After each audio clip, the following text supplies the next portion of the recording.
ഈശോ മിശിഹായ്ക്കും സ്തുതിയായിരിക്കട്ടെ. നോമ്പ് വിചാരങ്ങളിലേക്ക് സ്വാഗതം. പാവികളോടൊപ്പം ഭക്ഷിച്ചിരുന്ന യേശുവിനെതിരെ പിറുപിറുത്ത ഫരിസേയരോട് ഹോസിയ പ്രവാചകനെ ഉദ്ധരിച്ചുകൊണ്ട് യേശു പറഞ്ഞു, ബലിയല്ല കരുണയാണ് ഞാൻ ആഗ്രഹിക്കുന്നത്.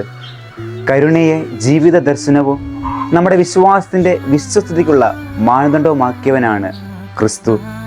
ക്ഷമിക്കുക എന്നത് കരുണാദ്ര സ്നേഹത്തിൻ്റെ ഏറ്റവും മഹത്തായ പ്രകടനമാണെന്ന് തൻ്റെ കുരിശുമരണത്തിലൂടെ അവിടുന്ന് കാണിച്ചു തന്നു. കുംഭസാരം എന്ന കൂദാശയിലൂടെ തൻ്റെ കരുണ അവിടുന്ന് നമ്മളിലേക്ക് ചൊരിയുന്നു. കുർബാന എന്ന കൂദാശയിലൂടെ തൻ്റെ കരുണ നമുക്ക് അനുഭവവേദ്യമാക്കുന്നു. ഈ നോമ്പ് കാലത്ത് ദൈവകരുണയെ ആശ്ലേഷിക്കുന്നതിനും മറ്റുള്ളവരോട് ക്ഷമിച്ചും ക്ഷമ കൊടുത്തും കുർബാനയിലൂടെയും കുംഭസാരത്തിലൂടെയും ദൈവകരുണയെ അനുഭവവേദ്യമാക്കുന്നതിനും ഈശോ നമ്മെ കാണിച്ചു തന്നതുപോലെ മറ്റുള്ളവരോട് കരുണയുള്ളവരായിരിക്കുവാനും നമുക്ക് സാധിക്കട്ടെ. ദൈവം നമ്മെ സമൃദ്ധമായി അനുഗ്രഹിക്കട്ടെ.